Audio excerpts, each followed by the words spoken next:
দেখেন আশহাদু আল্লাহ ইলাহা ইল্লাল্লাহ, নামাজে পড়লে আমরা আঙ্গুল তুলি না?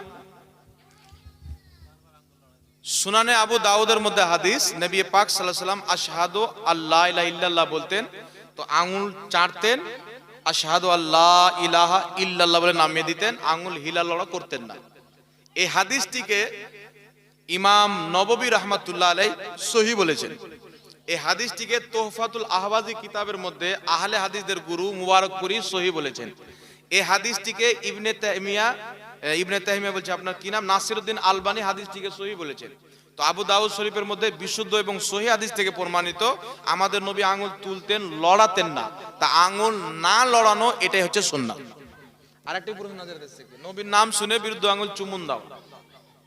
নবী পাক সাল্লাল্লাহু আলাইহি সাল্লামের নাম শুনি আমরা যখন মুহাম্মদ সাল্লাল্লাহু আলাইহি সাল্লাম, তো বিরুদ্ধ আঙ্গুল চুমুন দিয়ে চোখে লাগায়। আমার দিকে লক্ষ্য করেন, আমাদের লক্ষ্য করেন। একটি হাসান পর্যায়ের হাদিস, এখানে সবাই জানেন ইমাম মালিক রাহমাতুল্লাহ আলাইহি বলেছেন যে হাসান হাদিস ইসলামের জন্য দলিল। ইমাম জালালউদ্দিন সুয়ুতি বলেছেন হাসান হাদিস হুজ্জাত, মানে দলিল, দলিল হিসাবে গ্রহণযোগ্য। জয়ীফ হাদিস হলেও আমল করা মুস্তাহাব, আর হাসান হাদিস হলে তো বিশুদ্ধ হাদিস হয়ে গেল। তো হাসান হাদিস থেকে প্রমাণিত হাদিসটি হচ্ছে খাসাইসুল কুবরার মধ্যে ইমাম জালালউদ্দিন সুয়ুতি লিখেছেন। সিরাতে হালবিয়ার মধ্যে ইমাম হালবি রাহমাতুল্লাহ আলাইহি লিখেছেন। 950 বছর পূর্বে হিলিয়াতুল আউলিয়ার মধ্যে ইমাম আসবাহানী রাহমাতুল্লাহ আলাইহি লিখেছেন, সনদ সহ হাদিস আছে। হাদিসটি হচ্ছে হযরত আব্দুল মুনঈম রাহমাতুল্লাহ আলাইহি থেকে তিনি বর্ণনা করেন। ইনার হাদিসকে ইমাম হাকিম, ইনার হাদিস নিয়েছেন হাকিম আল মুস্তাদরাকের মধ্যে, অনেক হাদিসকে সহিহ বলেছেন। হাদিসটি হচ্ছে মুসা আলাইহিস সালামের জামানাতে একজন ব্যক্তি মারা গেল, ওই ব্যক্তিকে মুসা আলাইহিস সালামের উম্মত নিয়ে গিয়ে ক্যাচরাতে ফেলে দিল, আর লাশকে নিয়ে গিয়ে, যে আমাদের কবরে মাটি দিতে দেব না।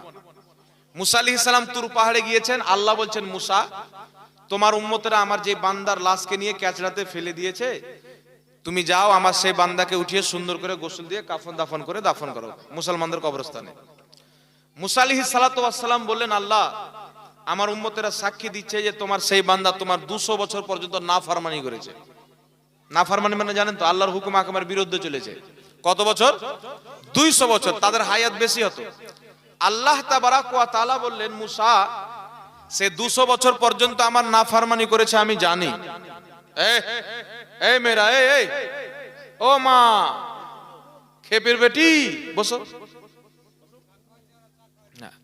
আল্লাহ বলছেন মুসা তোমার সেই উম্মত আমার সেই বান্দা আমার 200 বছর নাফরমানি করেছে আমি জানি, কিন্তু তার একটি আমল আছে যে আমলটিকে আমি খুব পছন্দ করেছি।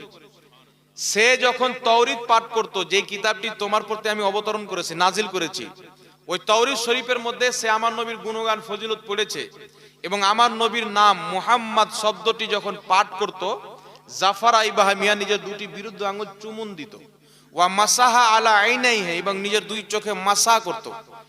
মুসা আমার সেই বান্দা আমার নবীর নামকে এত মোহাব্বত করেছে, মোহাব্বত করে বিরুদ্ধ আঙ্গুলের চুমুন দিয়ে চোখে লাগার কারণে আমি আল্লাহ তার 200 বছরের গুনাহকে ক্ষমা করে দিয়েছি। জোরে বলেন সুবহানাল্লাহ। এবং তাকে জান্নাতি বানিয়ে দিয়েছি, তার জন্য জান্নাতে 72টি হুর সাজিয়ে রেখেছি। বাহ, কোন মায়ের লাল জন্ম হয়নি, কিয়ামত পর্যন্ত হবে না যে এই হাদিসটিকে জাল প্রমাণ করবে।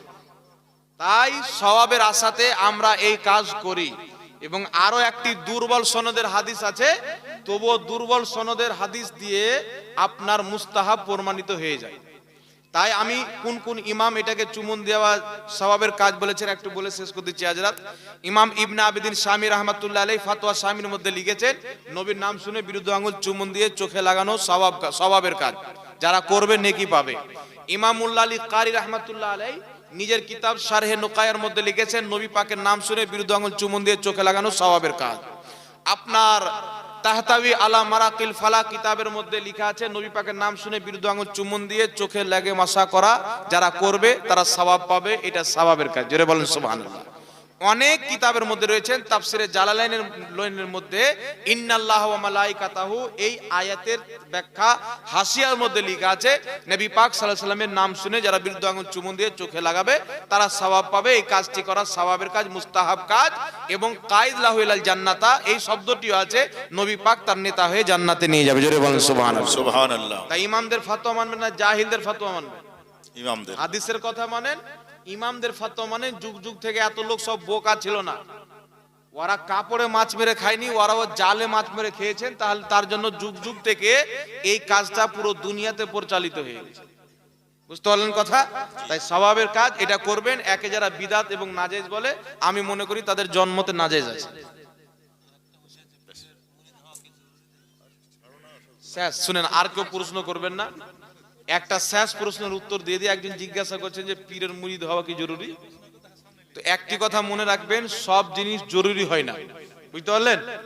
যেমন মাথায় টুপি পরা জরুরি, কথা বলেন। আপনি বলবেন যে জরুরি না, তো আমি পড়বো কেন? তাহলে হবে? তাহলে জরুরি নাই তো পড়বো না।